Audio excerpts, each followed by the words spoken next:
the concept of archive fever really came from our question of the whose cinema subject, and more to be more precise, the idea of to whom does cinema belong, and why are most films sort of locked away behind paywalls and archives, and why is film history just accessible for the people who have access to archives or to the internet and pirated DVDs and stuff like that, which somehow feels like you have the privileged idea of when you have access to an archive, you have access to film history, or on the other hand, you have to become some kind of a pirate, which I also think is a name of honor in this case, to disclose film history.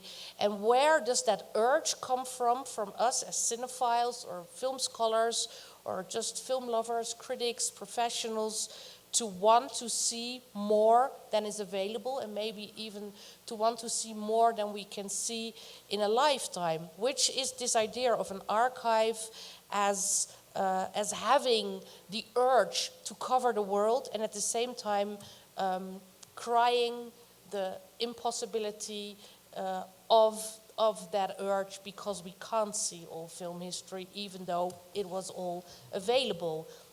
And we used this little clip from the Alain Resnais film, Tous les mémoires du monde, all the histories of the world, because it's about a library, and the library is the biggest symbol of that idea of archive, where you collect and classify and store, and at the same time, there's no way in your whole life that you can read all those books. But at the same time, it's really reassuring that those books are there, just in case you want to read them. So that's the biggest contradiction.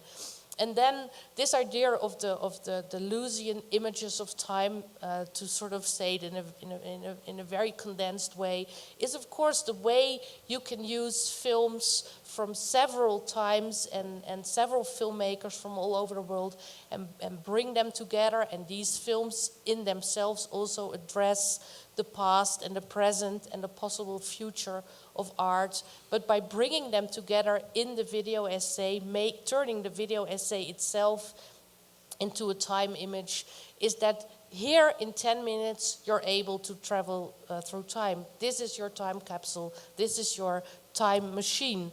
And by working in the medium, and Catherine Grant, a film scholar who is very much working in video essays, has called it this material thinking. I don't think material thinking is the right term, because it's more kind of a medial or mediated thinking, because there's no real matter at hand when you're doing a montage in a digital format, but you're still thinking through the medium, and maybe in a way you're mediating or remediating it. That made me realize that in working in the medium of the filmmaker is an extra tool for a critic, but it's also an extra tool to layer. And it's to come back to Godard, whose name we've been mentioning because Godard is so unavoidable. We've been mentioning his name, but he also said, like, show me the evidence. And we were working with the evidence, and in a way, I think we found some kind of an answer. I think this is it for now.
philosophy is very much also a method of asking questions and thinking, and never shying back of asking the same simple questions over and over again, or it has to do with the quality to be surprised, or to be able to see surprise. So to see something on the screen, for instance, a hand, and think, wow, a hand.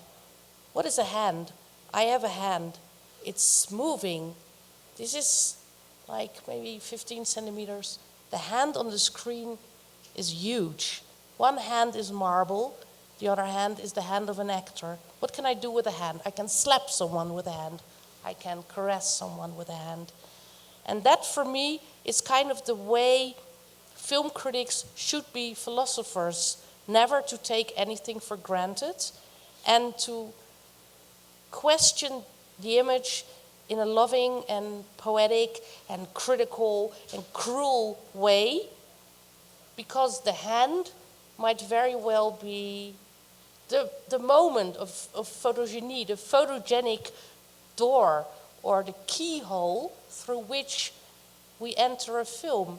And the hand may very well be the molecule or the atom or the DNA of that world that is created on the screen.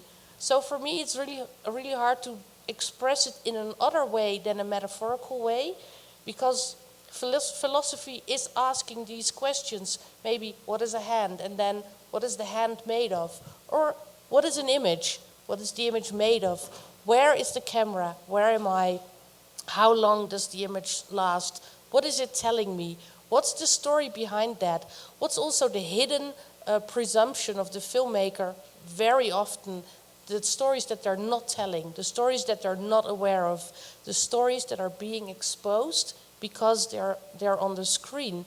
And there you have kind of layering from ontological and metaphysical questions up to ethical and aesthetical questions that somehow communicate with one another, but they can't do without the other.